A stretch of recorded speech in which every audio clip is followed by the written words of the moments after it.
I'm Sharon Kuraguri, and this is my paper prototype for the individual part of the evaluation.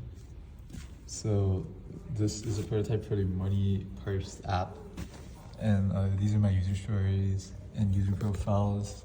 These are just two profiles, but the app would come with more. And then, so looking at the screens for each app, we first have the home page, which is this page right over here, this screen right over here. This button over here is all one big button. Once you click on the button, you just follow the arrow, and that button basically takes you to where the arrow points to, which is the next screen, in which you could log in. This is kind of a combined login and sign up page.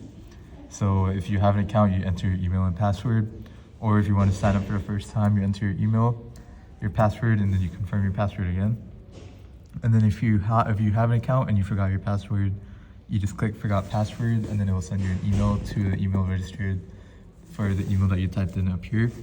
And then within that email, it contains your password that you just type in over here, and then you can just sign in as normal.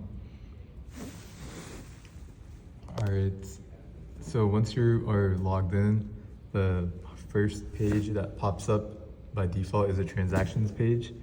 So as you can see, there's four buttons on the bottom of the screen.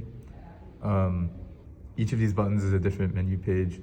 So the star indicates the page we are on. So we're currently on the transactions page. So as you can see, the transactions page has a table of your current expenses, and their expenses are grouped by categories. So the categories are different, or the categories are the same for everybody, but the order of the categories is different based on the user profile. So because the current user profile is a student, we have things like subscription, dining, and then you would scroll down to see the rest of your categories. And then there's a button in the top right to view, and that's a pie chart symbol. This takes you to the screen, still in the transactions part of the app, but you can see the compared pie chart for the actual transactions compared to the budget that you set in the budgeting page. So you can kind of compare and contrast to see how your spending habits are different than how you intend them to be. And then these pie charts would be made using Google.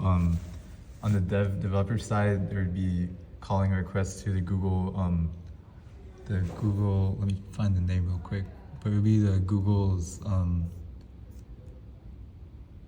Google Charts API. So you call Google Charts API to generate a new chart every time the user tries to edit or make modifications to these graphs. So the next main part of the app is the income page, which you can access through the bottom menu. And this shows all of your things like your paychecks and any payments sent through things like Zelle, Venmo. So this is an example company for an example employer, and then these would be direct deposit paychecks every 2 weeks in this case. But the frequency would change based on how often the user gets paid, obviously. And then the next screen is the budgeting screen, the budgeting page. So you access it through the bottom menu, and the star indicates that you're on the budget page. As you can see different categories and how much raw amount of money you set for each category. And then you have the same pie chart displayed from the screen before. These are going to be the same pie chart. Only difference is that here you could drag parts of the portions in order to make different portions larger and smaller if you want to change the amount of money budgeted for a different category. So yeah, each of these are categories like subscriptions, and you could drag the line over here to make less money budgeted for subscriptions versus more money budgeted for subscriptions. So the last main screen is the settings screen.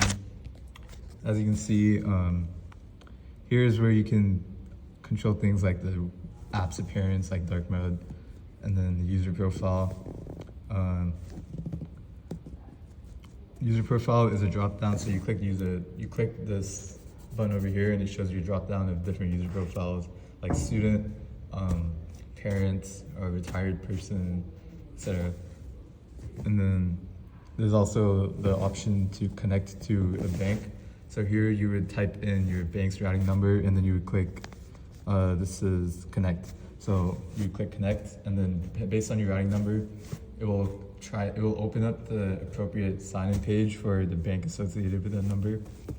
And then it would connect, or you would basically allow access to permissions through your bank's sign-in page.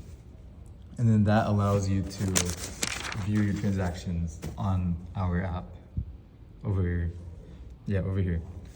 So yeah, you get that set up through settings, and then there's also the functionality to sign out in settings once you are done using the app, or if you don't want other people to see, like if you just want to sign out because you don't want other people to see your transactions and stuff like that.